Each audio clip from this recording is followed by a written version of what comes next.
Welcome back to Buffalo River Race Park. Nick was kind enough to jump up and join us here quick, so we wanted to go over Nick's section of this Facebook Live thing today. We're going to talk a little bit about the track. So, Nick, you drive the number 13 Polaris for TNN Racing.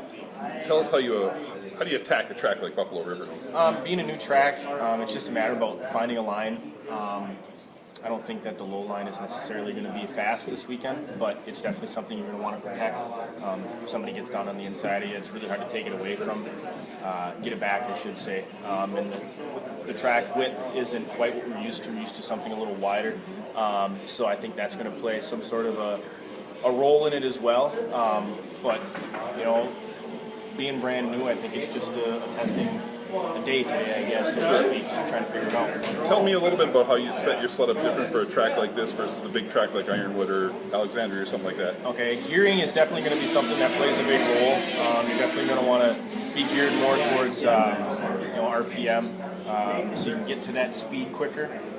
So gearing plays a big role, and then obviously your handling, carbide setups, stud setups. You're going to have to run just a little looser just to carry the speed into the corner. You don't want to be so tight that the back end doesn't want to break loose and stick. So. All right, now I'm going to ask you the same question again, but I'm going to tell you to answer it in a way that my wife would understand. You want to reach top speed a lot faster, and you want to run so the snowmobile you're not fighting the sled. I grew up watching the old stock car movies, and Days of Thunder is one that I loved, and loose is fast, so that's going to play a key role today. Got it. That would make sense to my wife. So let's see what else we're going to ask you here. Who do you think we need to watch out for this weekend? I think it's almost anybody's game. It's so hard to tell this early in the season, especially being the first race at a brand new track. I know we were just talking before we came on live here. I don't think that there's going to be one individual that runs away with every single heat race and maybe even a final this weekend. I think it's going to jump sporadically from race to race. So I don't know. I think it's anybody's game at this point. How do you approach a race when you line up next to somebody that you haven't seen much of before? Somebody like Nick Lagoy is here from New York, which hasn't raced much. Cody Knutson stepping up to champ this year. He ran some pro light. What's your mentality versus lining up next to somebody like Matt Schultz that you've raced for years? It's tough because I've been there too. You want to give them the benefit of the doubt that they're not going to race over their head. It is a new sport, even though the chassis and the motor packages don't differ a whole lot. You got to let them know that. I mean, there's kind of a race code, if you want to call it that, amongst the champ drivers. And you got to let them know that there are rules and boundaries, but at the same time, you don't want to give them so much room that they're going to take your spot. Try and pull some stuff that they might have been able to get away with in a lesser speed class. So, no different than any other race. You want to fight for every position. You want to try and hold it and maintain it. But at the same time, the speeds that we're going,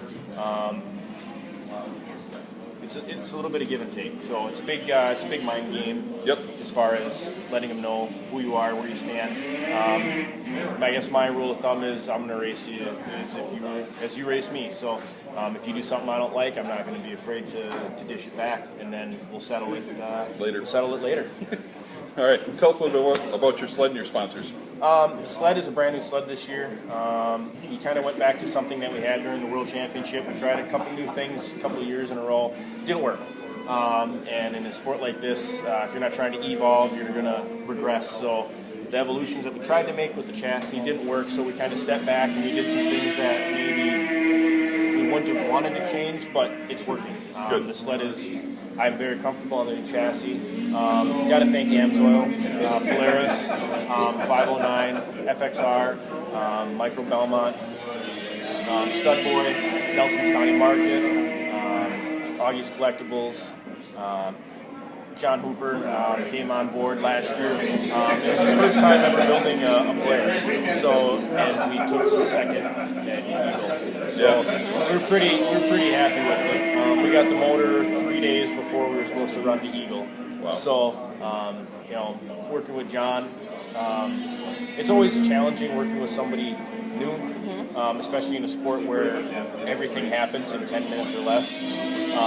But we kind of speak the same language, and when we see results, we're happy, but when we don't see results, we're not afraid to work until whatever time or not get any sleep to make sure we get the results we need. So, and I know I'm missing a few, but Good stuff. all the support we get definitely helps. The fans, most of all. Hope to see a lot of people out here this weekend. You know, the TLR Cup's really trying to move some things in the right direction for the fan perspective and get some people involved. Things like Facebook Live, like the Iced Coffee segments and stuff are certainly helping. So hopefully we'll see you on the podium this weekend and we can take some nice pictures for the page. I hope so. And before we end this, I see that Brad Bettine, who used to race as well, made a comment about your beard. He says you need to shave. What do you think about that? We had a bet going last year. I wouldn't shave until I got a win, and I got hurt last year. So it's still going. Oh, no. There you have Still it. going. So hopefully next Hopefully the time win we is see today. Nick, he will be clean shaven. Maybe. Uh-oh. So, all right. All Thanks, right. Nick. We appreciate it. Thanks, guys. Good luck, everybody. Thank you. See you guys later.